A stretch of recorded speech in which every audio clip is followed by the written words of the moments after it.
Assalamualaikum warahmatullahi wabarakatuh. Bagaimana kabarnya semuanya? Hari ini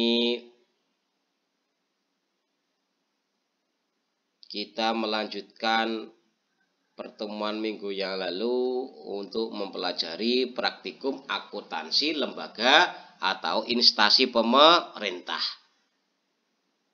Agar mudah mempelajari praktikum akuntansi lembaga atau instansi pemerintah, sebelumnya kita mulai doa agar mendapatkan ilmu yang bermanfaat dan barokah. Berdoa mulai.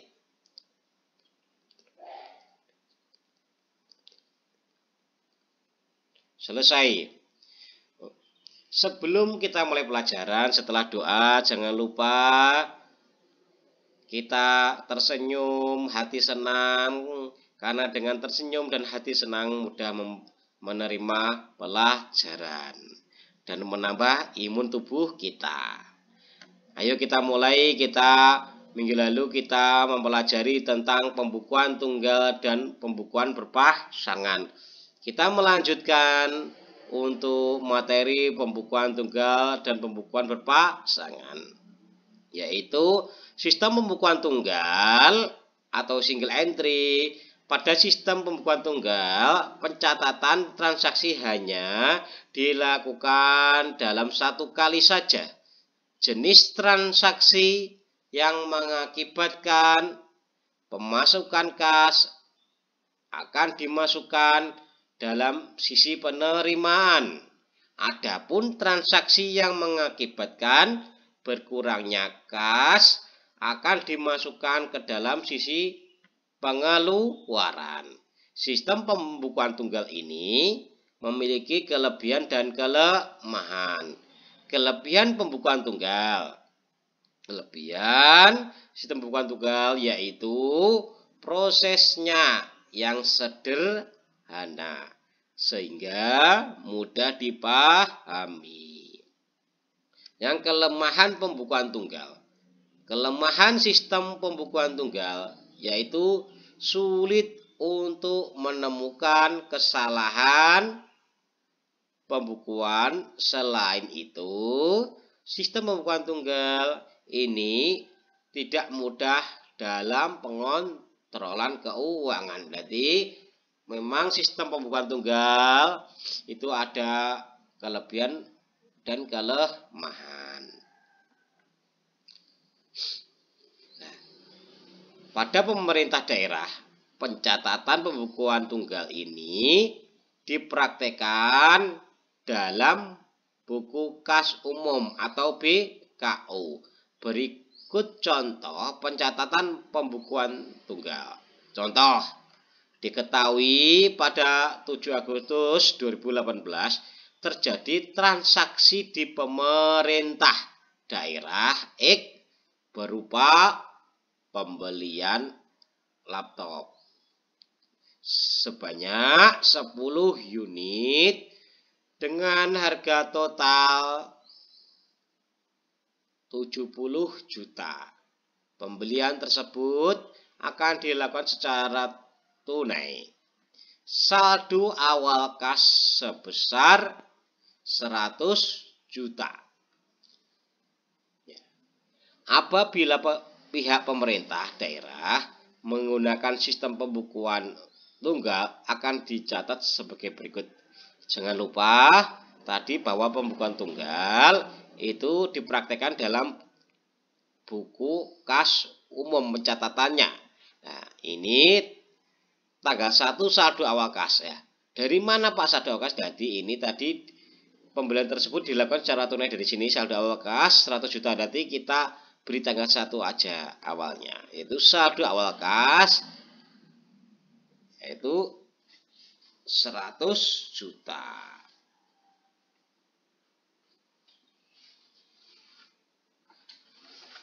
Ini saldo ya. Ya Pak. Terus tanggal 7.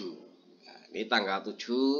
Ini 7 Agustus yaitu membeli laptop 10 unit dengan harga 70 juta. kita masuk pengeluaran. Jadi saldo pengeluaran mulai laptop tinggal 30 juta. Jadi kalau ada soal untuk sistem untuk pencatatan pembukuan tunggal, jadi ingat ini ya, dicatat dalam buku kas umum kalau ada soal nanti di sekolah atau ujian negara.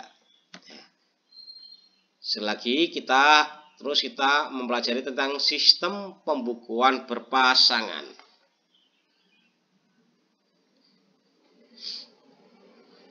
Sistem pembukuan berpasangan merupakan sistem pembukuan yang pencatatannya ditulis secara berpasangan atau double entry. Pada sistem pembukuan berpasangan ini, setiap transaksi keuangan yang terjadi akan dicatat sebanyak 2 kali. Pencatatan sistem pembukuan secara berpasangan ini disebut dengan jurnal. Jadi diingat ya, ini untuk disebut jurnal untuk pencatatannya.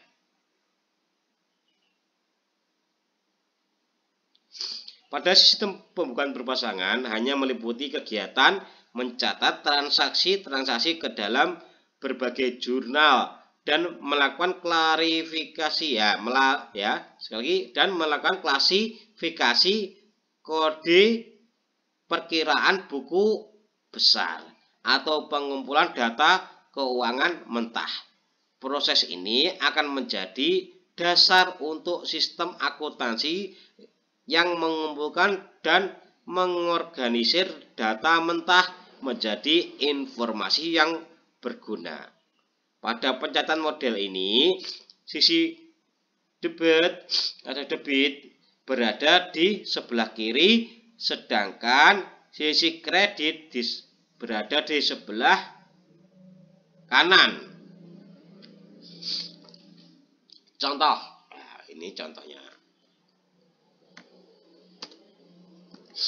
Contoh, diketahui pada tanggal 7 Agustus 2018 terjadi transaksi di pemerintah daerah X berupa pembelian laptop sebanyak 10 unit dengan harga total 70 juta. Pembelian tersebut akan dilakukan secara tunai. Jadi memang sangat memang sama-sama ya.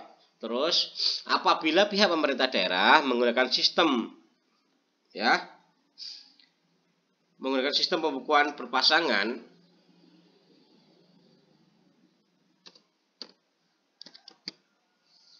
akan dicatat sebagai berikut. Jadi diingat tadi ya, bahwa untuk sistem pembukuan berpasangan dicatat dalam bentuk buku jurnal. Nah, contohnya tanggal 7 Agustus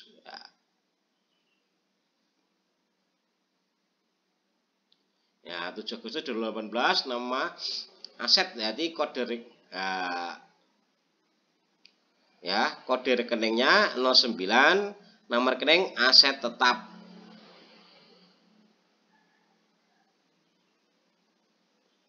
Debit 70 juta, kredit 70 juta.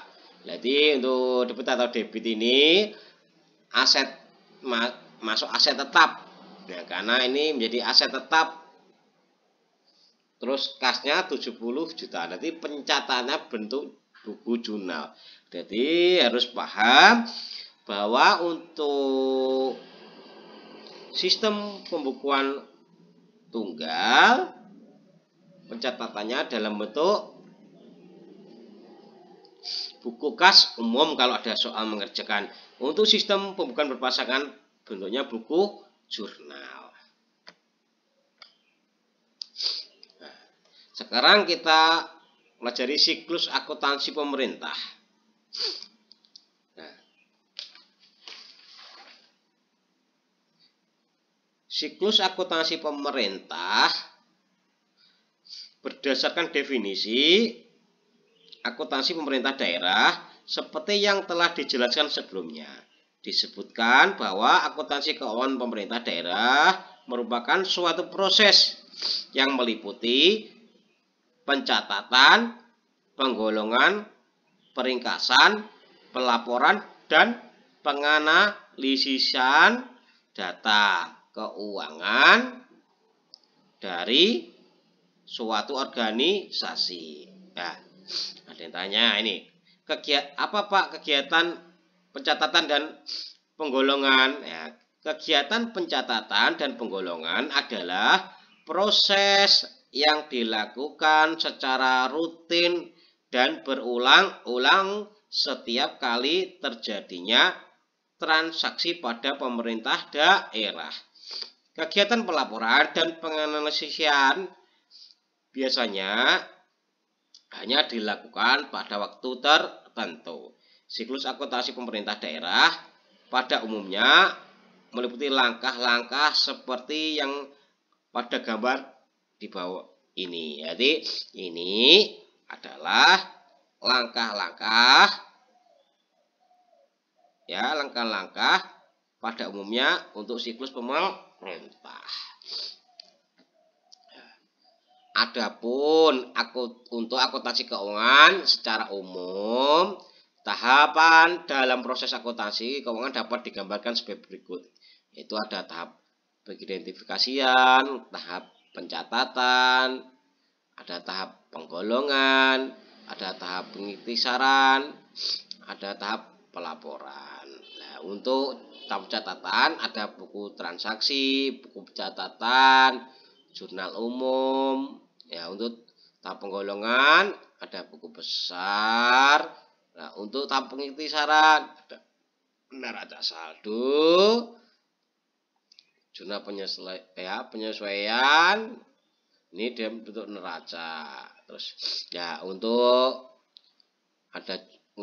pengiktisaran ya tadi ada neraca saldo, jurnal penyesuaian, jurnal penutup.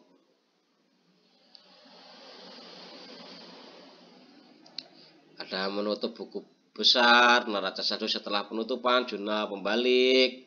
Nah, untuk tahap laporan ada laporan keuangan, laporan laba rugi, laporan perubahan modal.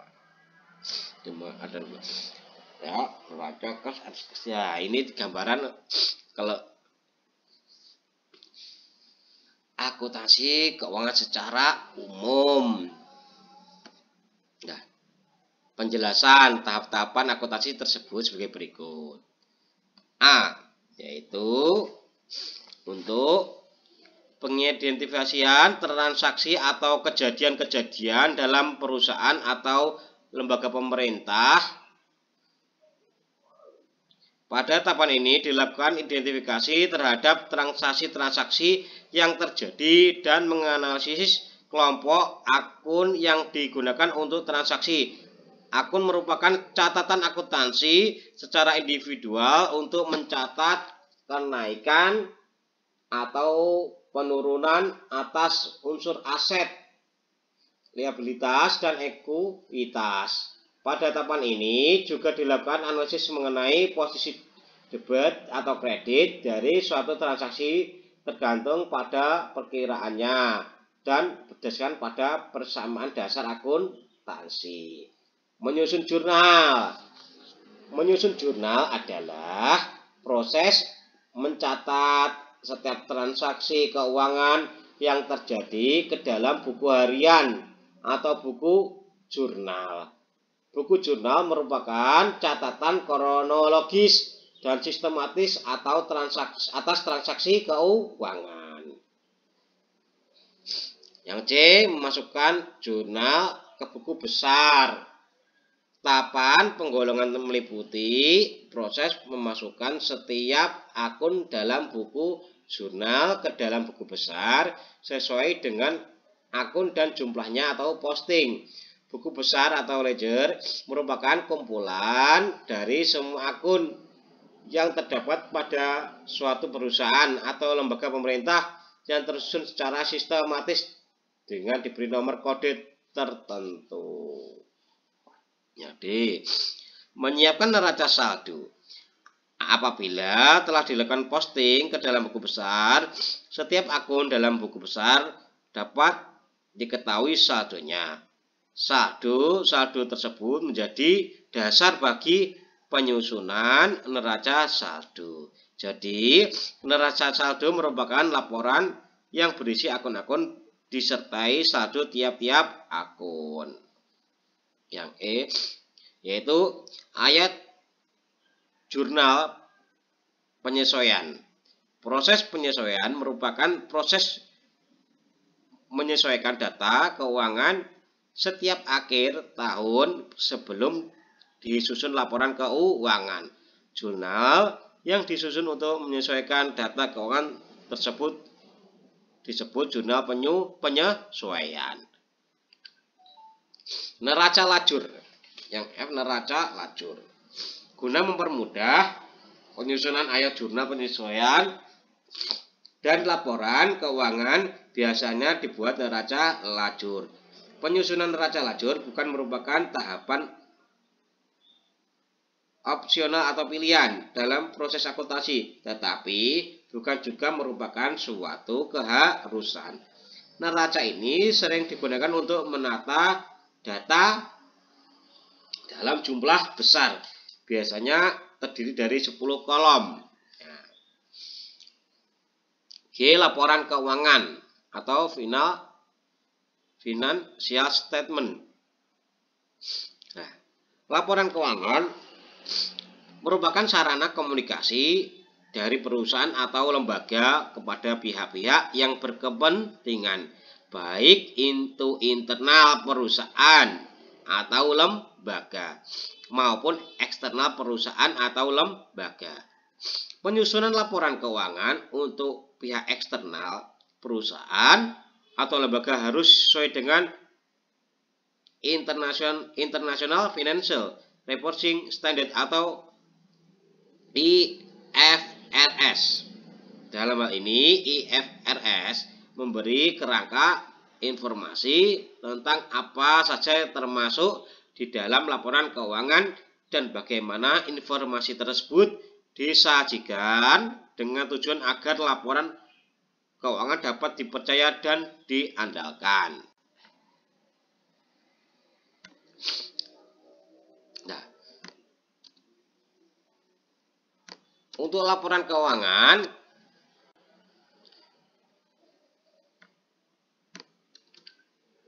dalam pemerintah daerah dan desa ada beberapa jenis, yaitu 1. Laporan pelaksanaan anggaran.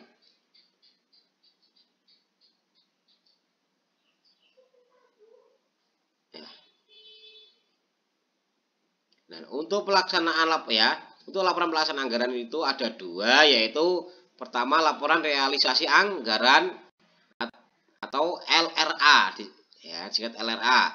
Yang kedua yaitu laporan perubahan saldo anggaran atau disebut SAL.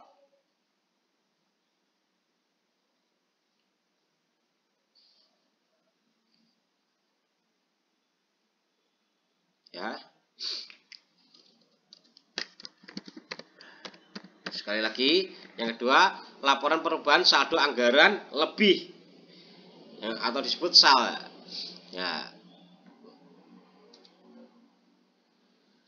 Nah, untuk kedua laporan finansial ada 5, yaitu untuk laporan pelaksanaan anggaran ada 2. Pertama laporan realisasi anggaran atau disebut LRA, dan laporan perubahan saldo anggaran lebih atau disebut SAL. Untuk yang kedua sendiri, laporan finansial ada 5, yaitu A. Neraca, B. Laporan operasional atau disebut LO, C. Laporan arus kas LAK, D. Laporan perubahan ekuitas atau disebut LPE. Yang terakhir yaitu E. Catatan atas laporan keuangan atau CALK. Itu tadi untuk laporan keuangan dalam pemerintah daerah dan desa. Sekali lagi tadi ini untuk laporan keuangan dalam pemerintah daerah atau desa ya. Nah, kembali lagi setelah laporan keuangan, financial statement, terus ayat jurnal penutup. Jurnal penutup adalah jurnal yang dibuat setiap akhir tahun dengan tujuan untuk membuat saldo nominal akun atau disebut income statement menjadi nol. Terus mentransfer laba bersih kepada ekuitas pemilik dan mengurangi pref dalam modal atau laba.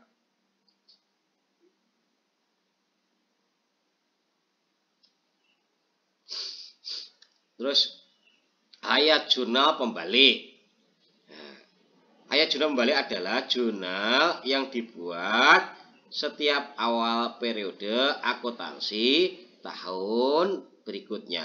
Jurnal pembalik digunakan untuk memutakhirkan data keuangan sebelum periode akuntansi yang baru.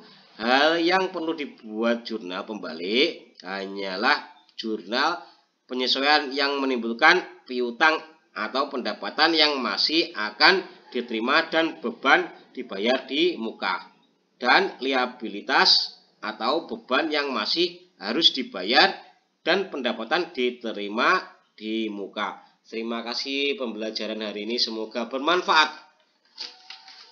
Bila saya ada kesalahan minta maaf sebesar-besarnya. Jangan lupa like, komentar, dan subscribe-nya agar channel ini tambah berkembang membahas untuk pelajaran akuntansi SMK. Terima kasih. Wassalamualaikum warahmatullahi wabarakatuh.